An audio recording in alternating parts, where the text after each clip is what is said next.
नमस्कार, मैं हूं दीपिका यादव और आप देख रहे हैं नेशंस लाइट और आपका बहुत बहुत स्वागत है हमारे शो एक नई पहल में। और हम शुरुआत करते हैं एक ऐसे मामले से जो न केवल दिल को चीर देने वाला है बल्कि हमें ये सोचने पर मजबूर करता है कि हमारे देश के कानून महिलाओं की रक्षा के लिए बनाए गए हैं या उन्हें और कमजोर बनाने के लिए। कल्पना कीजिए, एक दुल्हन मंडप में खड़ी है, कानों में शहनाई गूंज रही है, परिवार आशीर्वाद दे रहा है, पंडित वेद मंत्र पढ़ रहे हैं, लेकिन इन सब के बीच वह ये नहीं जानती कि इन 7 फेरों के साथ ही वह अपने शरीर के स्वामित्व का अधिकार भी खो रही है, क्योंकि भारतीय कानून में मैरिटल रेप जैसा कुछ होता ही नहीं। जी हाँ, भारतीय दंड संहिता की धारा 375 स्पष्ट रूप से कहती है कि अगर कोई पुरुष किसी महिला से उसकी इच्छा के खिलाफ शारीरिक संबंध बनाता है तो इसे बलात्कार माना जाएगा।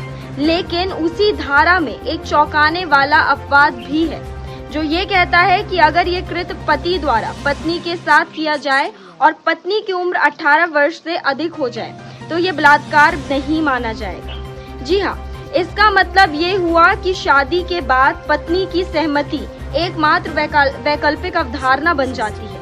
आज हम आपको एक ऐसे मामले के बारे में बताने जा रहे हैं जिसने इस कानून की खामी को उजागर किया है।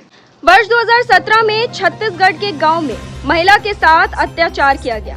आरोप है कि उसके पति ने उसकी सहमति के बिना उसके साथ शारीरिक संबंध बनाए, जिसके बाद महिला को अस्पताल में भर्ती कराया गया, लेकिन कुछ ही समय बाद उसने दम तोड़ दिया।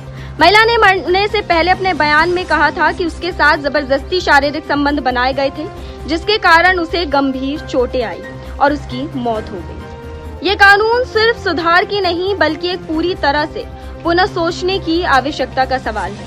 अब सवाल ये भी उठता है कि क्या हमारी न्याय व्यवस्था इस तरह के अपराधों पर पर्दा डालने के लिए तैयार है?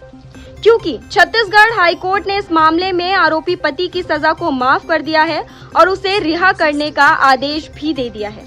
वहीं कोर्ट ने कहा है चूंकि पत्नी बालिग थी और ये संबंध पति द्वारा बनाए गए थे, इसीलिए इसे बलात्कार के तहत नहीं माना जा सकता है। यह एक गंभीर और डरावनी स्थिति है जो न केवल कानून की कमजोरी को उजागर करती है बल्कि ये भी दिखाती है कि हमारी न्याय व्यवस्था महिलाओं के अधिकार के खिलाफ जा रही है।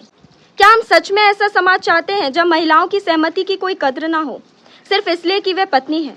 अब ये सोचने वाला सवाल केवल सरकार के लिए नहीं बल्कि हम सबके लिए है, क्योंकि अगर हम आज मिलकर आवाज नहीं उठाते हैं तो कहीं ना कहीं हम सब इस जुर्म के भागीदार होंगे।